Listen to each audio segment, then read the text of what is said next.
Hi, it's the 11th of March 2025 and unbelievably that means I have been a BigScreen Beyond owner for exactly 1 year. And I say unbelievable because it's hard to believe that a year ago I first unboxed the smallest, the lightest, the most beautiful VR headset I had ever owned. And I'd been waiting for it for a year, sitting on the waiting list, not sure whether or not I had made the right decision. And now, with over 600 hours of playtime later, I can genuinely say that it is the best VR headset I have ever owned. What initially attracted me to the BigScreen Beyond was the pancake lenses, those micro OLEDs. They truly stood out to me when I read through all of the product descriptions. And after the Fresnel lenses I'd had with all of my previous headsets, I desperately wanted something that would allow me to see small details, the definition on a flat screen, glass screen cockpit in either DCS or Microsoft Flight Simulator, something that would allow me to be able to enjoy the VR environments with crystal clarity rather than the blurry screen door effects I'd had up until that point. What I had also become fatigued with was the weight and the size and that fatigue effect that I would have wearing my previous headsets, the Pimax 8KX and the Pimax 5KX, even the Oculus Rift. With the BigScreen Beyond, I have done my longest play session over the past few weeks, 6 hours. It was actually about 7 hours, but I had breaks going to the toilet. 6 hours straight in VR without any eye fatigue, without any headache, without any neck ache, without any kind of sense of discomfort. Now that is probably the biggest endorsement that I can say about the BigScreen Beyond, because a 6-hour PlayStation would not have been possible in any of the previous headsets I'd owned, not without a face covered in sweat, headaches, eye strain, and I mean that kind of eye strain that feels like a migraine is coming on, and even the neck ache at the back of my head because of all of the weight that was hanging off my forehead. 6 hours, that is unbelievable. And the 6 hours was spent racing. That's what I do most of the time. In fact, that's probably what I do 65 to 70% of the time that I'm using my VR headset. And I find that it's well suited to it. So things like the small sweet spot or the edge to edge clarity, the fact that you have glare in the BigScreen Beyond, and the fact that perhaps you don't have the biggest field of view available at this time for a VR headset, it really doesn't make a difference, not to me at least. When I'm sim racing, I can see as much as I need to see, and because the headset is so light, quick glances to the left or to the right don't cause any fatigue, and I don't have huge amounts of inertia shifting the headset around on my face. If I'm not sim racing, I'm in flight simulators, whether that is Digital Combat Simulator or Microsoft Flight Simulator. That's where I'll spend the rest of my time. In those environments, that is when I notice that the field of view is slightly smaller than I was used to. However, I wear varifocal glasses, so I'm used to looking forward through the lens to focus on what I need to see. So I trained myself not to glance and look left and look right without moving my head. So again, I don't really notice that small field of view. What I do notice though, in the high contrast lighting environments, when you're coming through the clouds or you've got the sun blazing through the window, you do notice around the edge of the lenses that ghosting effect, that glare effect that people have complained about. But it's not too dissimilar to having sunlight blaze off your real glasses in real life, where you'd have glare, or off the screen if you've got a computer screen in front of you. So again, I'm not too upset about the glare. I can live with it. It's a fine compromise for me. Now, one environment that I didn't really spend much time in, if any time over the past year, was in VR chats or in the BigScreen Beyond VR environment where you can have your home screen or a cinema environment. It wasn't until maybe a couple of months ago that I first tried it, and again in those environments I noticed again, because the lighting can be a bit harsher at times, you again notice the glare. But trying it out, turning down the lighting effect, making it nice and cozy and subdued, perhaps a little bit too dark for most people, but the way I like to watch TV, in the dark, the glare effect is much more subdued.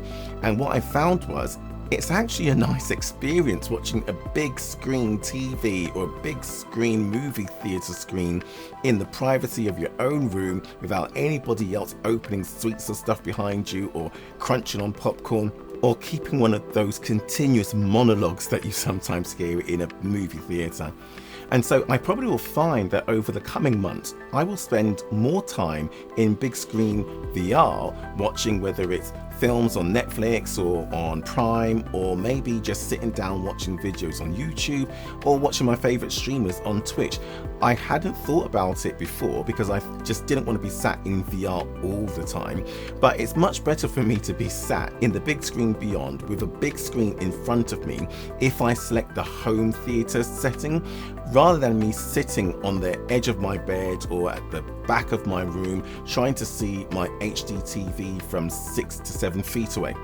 As I said, it wasn't something I've done a lot over the past 12 months. It wasn't something I thought I would do, because although I like playing in VR and I don't mind spending 2-3 hours gaming in VR, I didn't think I then wanted to sit down for another 2-3 hours watching TV, watching Netflix, watching YouTube.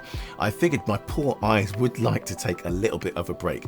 However, now that I've done a 6-hour session, I know that I can actually probably sit there when I finish work, and I could watch what I want to watch in the evening without worrying about the fatigue. And that most certainly is not something that I would have been able to do with my previous headsets, because they were just way too big, way too heavy, way too cumbersome.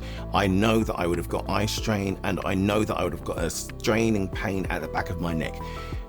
The mere thought of it right now is making me have a bit of a flashback.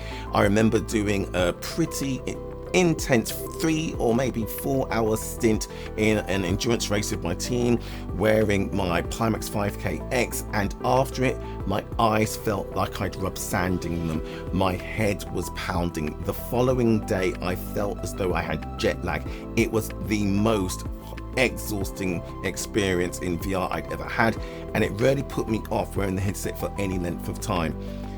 And I don't get that with the big screen beyond. I look forward to wearing it. I don't get any of those fatigue pains at all. In fact, I've been having eye strain recently, but that's because I changed my glasses.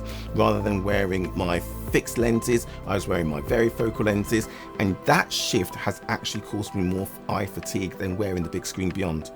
Now, I don't have the new audio strap. I'm still using the original soft flexi head strap, and for me that just works perfectly. It keeps the headset exactly where I need it to be. It's pliable. It means I can move it around based on how I feel that day to get the really good snug fit, and it actually works quite well for standing gameplay as well. So when I'm playing things like Onward, before, where I was having a problem with the cable pulling the headset to one side if I leant over, I now just run the headset through some Velcro straps on the head strap, and that holds it nicely in place. I have had no need to get any custom made head strap, and I have had no need to even consider getting the new audio strap. In fact, I prefer the fact that I can wear my own earbuds or can wear my own Bluetooth headset, because again, the thing that really drew me to the big screen beyond in the first place was the micro OLED lenses, but the small size, it was the ergonomics. So the idea of adding more weight to it is just not something that I would consider.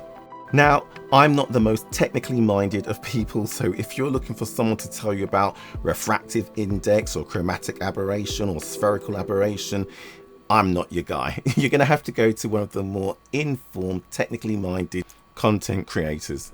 But what I can tell you is that the big screen beyond provides an extremely immersive VR experience. I don't get any light bleeding through along my brow or along my cheek line. As I mentioned before, because I wear varifocals, I stare straight through the lens, so I rarely, if ever, notice that smaller edge-to-edge clarity or sweet spot. However, what I do have is extremely long eyelashes, and I have the slimmer, thinner head gasket. So my eyelashes, after about 10-20 minutes, well, I say 10 or 20 minutes, after 5 to 10 minutes will have smeared the lenses. So I rarely get that really clean, crystal clear for the first 3 to 5 minutes, and then after that I do get a little bit of a smudged, smeared experience. However, what I would say is, whereas in the first few weeks of using it with the smaller gasket, I was cleaning the lenses, well, my lens inserts I should say, probably about every 20-30 minutes because I wanted it to be absolutely crystal clear. I actually got used to the fact that after about 20-30 minutes, it's a bit smeared, it's not as crystal clear for me, but I can still see much better in the BigScreen Beyond than I could in my previous headsets. Now, it might be because I had my prescription lens inserts in the BigScreen Beyond and I didn't have it in my Pimax 8KX or the Pimax 5KX, or it's just that the crystal clear clarity of the BigScreen Beyond is just so good that what I can see in it, even though it has a film of smear on it, is still night and day better to what I had in the 8KX. The thing is, the BigScreen Beyond isn't for everybody. For me, it really fit the bill for what I was looking for. For other people, the glare is a deal breaker, the field of view is a deal breaker, and the sweet spot for some people is just not something they're willing to compromise on. For them, they might well consider the Meta Quest 3 instead, because it's considered to be one of the best standalone, if not the best standalone VR headset with a really high resolution display and powerful processor. The thing with the BigScreen Beyond as well that you need to bear in mind is it is just the headset when you buy it. You do not get any controllers and you do not get any base stations, so that increases the cost. I already had them because I already had the Valve Index controllers and the Valve Index base stations, which I was using with my Pimax headsets. So for me, there was no additional expense. But if you are considering getting your first headset and you don't have any equipment, that is something you would need to consider. You also have to consider it's 2025 now. There are competitors bringing their own small micro headsets to the market. So the BigScreen Beyond isn't even going to be the best headset when it comes to lenses, if you considered it to be the best, for very long. And I'm very interested to see what 2025 brings, what 2026 brings. And I'm very interested to see whether or not BigScreen Beyond bring out a version 2. But for now, I am completely happy, extremely satisfied. I have no buyer's remorse, no regrets, and I would not change anything for the world. I would buy a BigScreen Beyond again if I went back in time. It has done everything I needed. I have not considered for a second taking my old headset out of its box to use at any time. I only keep it around just in case I have any kind of failure of the BigScreen Beyond, which I haven't had yet. For me, it's been the best headset I've ever used. I'm looking forward to much more playtime with it, and I'm looking forward to using it in some of the play sessions and the play scenarios I'd not considered before. I mean, like this, walking around Google Earth VR wasn't something I considered. A colleague at work's been trying to get me to try it for absolutely ages, and it wasn't until I thought I should actually try some of the other scenarios, other use cases for VR before I do the 1 year later, and I found myself having great fun zooming in and out of planet Earth, going to places I'd been to, places I'd grown up, places I'd visited for work, and being amazed at, of course, it's Google Earth, it's photographic, right? But just how much it just put me back into the moment. Everything looked exactly as I remembered it.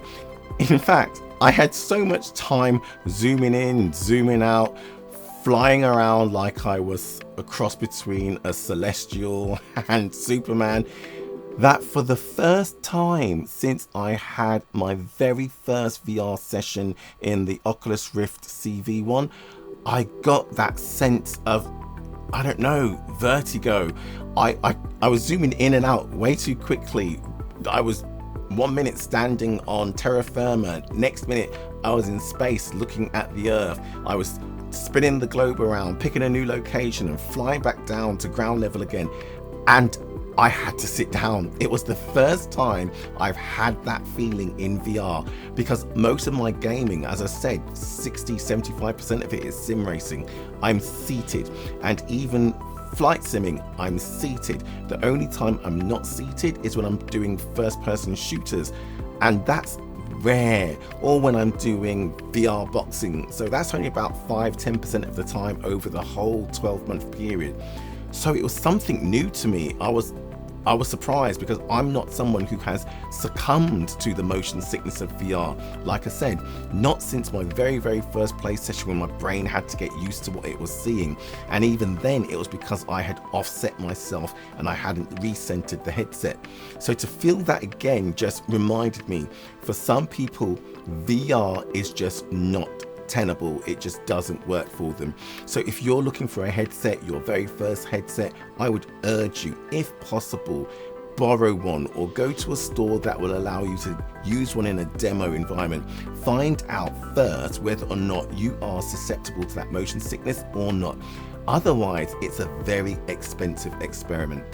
Speaking of expensive experiments, I would recommend, if you have a BigScreen Beyond headset, that you don't use the clip at the back of the head strap to keep your cable in place. It's a very tight and severe grip which will crimp your cable. I again am perfectly happy using a piece of Velcro to feed it through instead, and there are some other solutions on the market, but I would urge you not to use what comes with the headset. Unless, of course, you've gone and got the audio strap instead.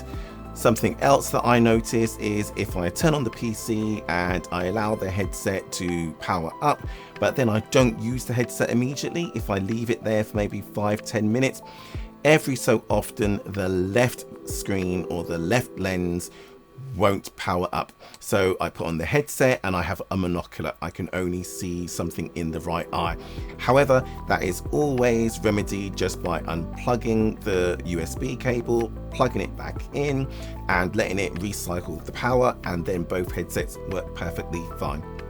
For some people, the fan audio is way too loud for them. For me, I don't mind because, as I said, I use earbud headphones, so I don't hear it when it's powering up. But you can dial down the intensity from 100% to 90% or to 80% so that it's a little bit quieter. Me, I'd much rather it be at 100%, make whatever noise it needs to make, and have the confidence and comfort that the headset's being cooled. And speaking of being cooled, whilst the headset is tiny, it's so tiny, it's cute, as we move into the spring and summer months, it will still make you sweat a little bit, but it's a small surface area of your face that will sweat around your eyebrows, around the cheekbone, and around the eye socket and across the brow of your nose, rather than with some of the bigger headsets where it's all across your cheeks, all the way down to perhaps the bottom of your nose and all the way up to the middle of your forehead. So if you can sit near a fan, or you can have a fan blowing on you when the temperature's a little bit warmer, I would definitely recommend it. The other thing I would recommend is take great care and diligence when you're measuring your IPD, because of course if it's wrong when it comes, you have to send it back to BigScreen Beyond.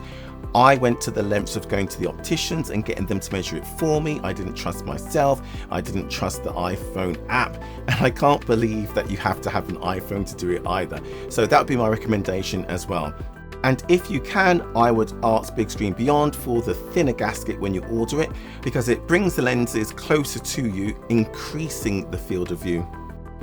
But that's it. That's me. 1 year of being a BigScreen Beyond owner, a very happy BigScreen Beyond owner. I have no regret and look forward to the next 12 months of BigScreen Beyond.